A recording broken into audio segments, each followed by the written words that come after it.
পারবো না বলা তো চলবে না ভাই, 7 দিনের মধ্যে বাবা তোর বিয়ে দেবে, তাই বন্ধুকে নিয়ে মেয়ে দেখতে গেছি। এসব তুই কি বলছিস? বাবা বন্দুক নিয়ে মেয়ে দেখতে বেরিয়েছে? আমার কি মনে হয় জানিস তো, বাবার বোধহয় মাথাটাই খারাপ হয়ে গেছে। আর উপায় নেই শালা বাবু, এবার তোমার গলায় ঘন্টা বাঁধবেই, স্বয়ং ভগবানও আর তোমাকে বাঁচাতে পারবে না। বাবু একটা প্ল্যান বের করুন তো। প্ল্যান? হ্যাঁ এই শোনো, এই আমি বলি কি, তুমি কিছুদিনের জন্য একেবারে নিরুদ্দেশ হয়ে যাও। আরে না মেজাব কি বলছেন, এমনি তো বাবার শরীরকে ভালো নেই, আবার আমি যদি বাড়ি থেকে চলে যাই আর সেটা শোনার পর বাবার যদি কিছুটা অঘটন ঘটে যায় তখন কি হবে? না না জামাই বাবু, এসব বিয়ে তো আমি করবো না। ঠিক ঠিক, একদম সঠিক সিদ্ধান্ত ভাইয়া। আরে বাবা, যত পারো প্রেম করে যাও, জীবনে বিয়ে করো না। হ্যাঁ হ্যাঁ, ওই ছাদনা তোমায় বসা মানে স্বপ্নের বারোটা বেরিয়ে যাবে। এই তো জামাই বাবু, এতদিনে সঠিক কথাটা বলেই ফেললে। জানো সত্যিই তো, বিয়ের আগে কত স্বপ্ন থাকে, চাঁদ তারা ফুল ফল, আর বিয়ের পর দেখবে জামাই বাবু বইয়ের দাসত্ব করছে, পেছন থেকে লেজ মানে বাচ্চা, যেখানে যাচ্ছে ওই লেজ থেকে সঙ্গে নিয়ে ঘুর ঘুর করে ঘুরে বেড়াচ্ছে। কি করবি বল ভাই, কোনো উপায় নেই, 7 দিনের মধ্যে বাবা তোর বিয়ে দিয়েই ছাড়। হ্যাঁ, পড়েছো জবানের হাতে, খানা খেতে হবে একসাথে। আচ্ছা এই শালা বাবু, হ্যাঁ বলুন। আচ্ছা এই আমি বলি কি রে, তুমি কি কোনো মেয়েকে ভালোবাসো? ভালোবাসা কোনো মেয়েকে? তারপর আমি? না না জামাই বাবু, ভালোবাসার মতো মেয়ে মেয়ে পেলাম কোথায়? তবে তবে অনেক মেয়ে আমাকে বিয়ে করতে চায় আমার টাকাকে দেখে। সত্যিকারের ভালোবাসা এখন আর কোথায় বলুন তো জামাই বাবু? ভালোবাসা ছিল লায়লা আর মজনুর মধ্যে, নেই জামাই বাবু, নেই নেই নেই। সারা পৃথিবী জুড়ে সত্যিকারের ভালোবাসা বলতে আর কিচ্ছু নেই। যদি থাকতো তাহলে স্ত্রী কখনো সম্পত্তির লোভে নিজের স্বামীকে কুপিয়ে কুপিয়ে খুন করতে পারতো না। মা বাড়িতে ছোট্ট বাচ্চাকে রেখে দিয়ে পরকীয়া প্রেমে মজে উঠতে পারতো না। স্বামী বাড়িতে নিজের বউকে রেখে অন্য মহিলাকে নিয়ে হোটেলে গিয়ে রাত কাটাতে পারতো না। কিন্তু স্বামী এত খারাপ নয় ভাই। ওরে না রে দিদি, বর্তমান দিনে বেশিরভাগ মেয়েরাই খারাপ পথে এগোচ্ছে রে। তাছাড়া একবার ভালো করে ঠান্ডা মতো ভেবে দেখ, যদি মেয়েটা বিয়ের পর বাড়িতে এসে পর বলে বসে যে আমি তোমার বাবাকে দেখতে পারবো না, তখন ব্যাপারটা কিরকম হবে? তাছাড়া জামাই বাবু, আমি তো চোখের সামনে বিয়ের পর আমার বন্ধুগুলোর অবস্থা দেখছি। আমার কি মনে হয় জানেন তো, আপনি আর দিদি মিলে বাবাকে একটু বুঝিয়ে বলবেন, আপনার কথা বাবা তো না বলতে পারবেন না। এইসব বিয়েটা এখন আমি করবো না। তাহলে তুমি ঠিক কি সিদ্ধান্ত নিলে? মানে জীবনে কোনোদিন বিয়ে করবে না? একদম ঠিক। তবে কি বলুন তো, জীবনে চলতে চলতে চলার পথে যদি সেরকম ভালো কোনো মেয়ের সন্ধান আমি কোনো দিন পাই, তাহলে অবশ্যই বিয়েটা করবো। এক প্রতি বছর হয় তোমাকে দেখি না, একটি বার তোমাকে দেখতে পাবো, এই নিশ্চয়তাটুকু পেলে বিদ্যাসাগরের মতো আমিও পাড়ি দেবো ভরা দামোদর, কয়েক হাজার বার পাড়ি দেবো ইংলিশ চ্যানেল। একটি বার তোমাকে দেখতে পাবো, এই ভরসাটুকু পেলে অনায়াসে ডিঙাবো এই কারার প্রাচীর, ছুটে যাবো নাগ রাজ্য পাতালপুরতে কিংবা বোমারু বিমান ওরা শঙ্কিত শহরে।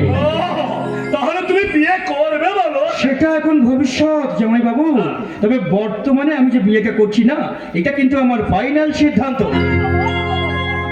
তোমার সিদ্ধান্ত শুনে আমি খুব খুশি হলাম আমার শালা বাবু। যাক বাবা, আমিও শান্তি পেলাম। আমি গোপাল দাস মালি, পেছনে তালি হাতে থালি, ভেবে চিন্তেই পথ চলি। একবার যখন আমি এই শ্বশুর বাড়িতে ঢুকে পড়েছি, তখন শ্বশুরের সমস্ত সম্পত্তি একটু একটু করে আমি আমার থালিতে ভরবই। তারপর তোমাকে এমনি করে জড়িয়ে ধরে বলবো, দক্ষিণ হাওয়া প্রেম করেছি আমি, শোন গো দক্ষিণ হাওয়া প্রেম করেছি আমি, লেগেছি চোখে দিন দেখে ভুলেছি আমি, শোন গো দক্ষিণ হাওয়া প্রেম করেছি আমি, শোন গো দক্ষিণ হাওয়া প্রেম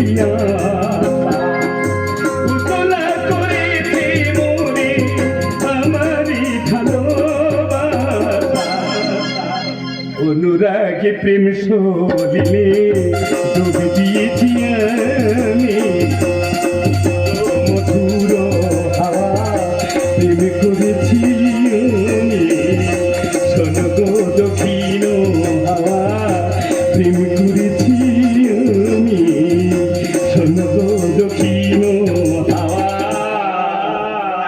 আরে প্রেম করেছি মানে আমি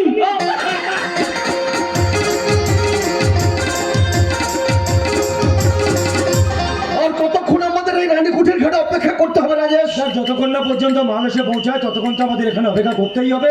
প্রয়োজনে ভোর হলেও হতে পারে। এখন ছাড়া গন্ডগোলের জন্য বাংলাদেশ বর্ডার সিল করে দিয়েছে। সেই জন্যই তো বস এই পথটা বেছে নিয়েছে। এখন এই নদী পথেই মাল আসছে। দেখ আজ 10 বছর হলো আমরা বসের সঙ্গে কাজ করছি। বস যেমনটি বলে আমরা তেমনটি করি। কিন্তু আমি ব্যাপারটা বুঝে উঠতে পারছি না যে বসের আসল উদ্দেশ্যটা কি। আরে ওসব জেনে আমাদের লাভ কি? সব কাজ করবো, পয়সা নেবো, আদার ব্যাপারী হয়ে জাহাজের খবর রেখে লাভ কি? তা যা বলেছিস মদ খা ভর্তি কর, তারপর একদিন ওই পুলিশের গুলি খেয়ে সোজা মায়ের ভোগে। না রে না, পুলিশ আমাদের কিছুই করতে পারবে না। এই তো এর আগে বেশ কয়েকবার পুলিশের জালে ধরা পড়েছে, কিন্তু ওপর থেকে বস একবার যা ফোন করেছে, শালা পুলিশ গাড়িতে করে আমাদের বাড়ি পৌঁছে দিয়েছে। মরতাছি জয়লা কইরা মরতাছি ওই মিছের সাথে দিনটা ঝগড়া কইরা জীবনটা আমার একেবারে শেষ হইয়া গেল। মনে হয় সংসার তো নয়, যেন জ্বলন্ত আগুনের আস্তের ওপর বসে আছি। তাই আমি ঠিক করছি আজ আমি মরু। মতি যাস না, আমার কথা শোন। শুনুন না, তোমার একখান কথাও আমি আর শুনুম না। আল্লাহ, তুমি কি আমার কথা শুনতে পাও না? তুমি আমারে তুই লালাও আল্লাহ, এই জীবন আমি আর রাখুম না, আমি মরু। রাগ করিস না, বাড়ি চল, বাড়ি চল। আইতে কইলাম তুমি যাবো না। আল্লাহ, তুমি আমারে তুই লালাও, আমি মরু। আহা, কি হয়েছেটা কি?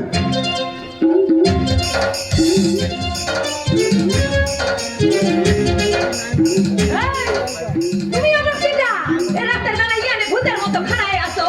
আইছে তাছাড়া তুমি কি আমার কেউ হও নাকি যে তোমারে কইতে যাবো? আজ আমি ঠিক করছি, আমি মরু। তা তুমি আর মরার জায়গা পেলে না, এখানে আসতে হলো। তা মরতে যাচ্ছ তো হাতে হ্যারিকেন কেন? হাতে হ্যারিকেন কে চাপ। রাতের বেলায় যদি আমারে সাপে কামড়ায়, তুমি আমারে দেখবা। তাছাড়া রাতের বেলা তিলা মতো হতে না হইয়া না। আর কথা বাড়াস না, বাড়ি চল, বাড়ি চল। ও চাচা, তোমার মেয়ে মরতে যাচ্ছে কেন গো? মাইয়া, আরে সওয়াল কই কি? এই, কারে তুমি মাইয়া পাও? কারে তুমি মাইয়া পাও? আমি হইলাম জীবনের বেগম, স্ত্রী। ওরে শালা, তোর তো বিরাট ভাগ্য গো চাচা। এই বয়সে আমি যদি এরকম একটা বউ পেতাম। কত রঙ দেখালি খেদি পিছনে মারুম এক লাঠি। শালা, আমার দেখা গা চুল খাইয়া উঠছে না। তুমি যে একেবারে উদন্ত গোলো। আরে গোলাপ দেখছ, গোলাপের কাঁটা তো দেখনি। আইছে, তোমারে আমায় নিকে করতে কে কইছিল? আমার কপালে 12 নম্বর লাগাইয়া দিল। 1 নম্বর কোথায়? আমার 1 নম্বর হইবার কথা। 12 নম্বর মানে ও হচ্ছে আমার 12 নম্বর বিবি। বাবা, তা চাচা তোমার ছেলে মেয়ে কজন গো? মানে ওই বলাপান আর কি? 51টা, মানে ওই 51টা পোলাপান, ওইটাকে ওই 60 করব ভাবছি। বাবা, খুব ভালো, খুব ভালো। তাহলে আর দেরি করছেন কেন?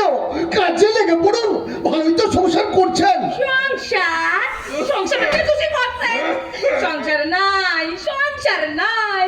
এই বুড়ার গ্যাটি বিয়াটা সারা রাত ঠেকর করে কাইসা জীবনটা একেবারে শেষ হইয়া যায়। কোমর দাড়ি সোজা করতে পারে না। তাই আমি ঠিক করছি আজ আমি মরু। আই, এদিকে আইসো, আর তুমি আইসো বলে আইসে এই হ্যারিকেনে কাজ করে যে উইসু কইরা ধরেন তো। আমি একটা বিড়ি ধরাইয়া লই।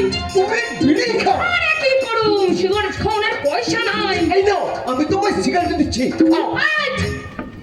খাড়াও। বলি আইছে, এই একখান সিগারেট দিয়ে আমার অন্য কিছু চাইবার না তো। সঙ্গে কিন্তু আমার মেয়ে আছে। না, না, এই নাও, তুমি খাও। তাহলে আইসো আইসো আইসো। আরে, ধরে ধরে এই হ্যারিকেনে কাজ করা হইতে কইরা ধরেন, আমি এই সিগারেট খান ধরাইয়া লই।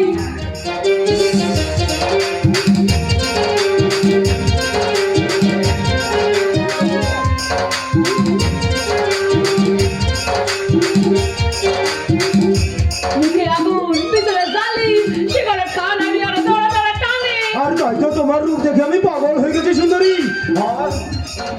আর তুমি যদি চাও তো আমি তোমাকে বাবা, তোমার নম্বর খান কি ওই 105 নম্বরে পড়লো? মানে তোমার আগে আরো 107 জন লাইনে আসছে। এই, আমি বলছিলাম কি আমার নামটা কি 1 নম্বরে আসতে পারে না? পারে পারে, নিশ্চয়ই পারে। আরে টাকা দিলে সবকিছুই হইতে পারে। এই যেমন ধরেন টাকা দিলে ওই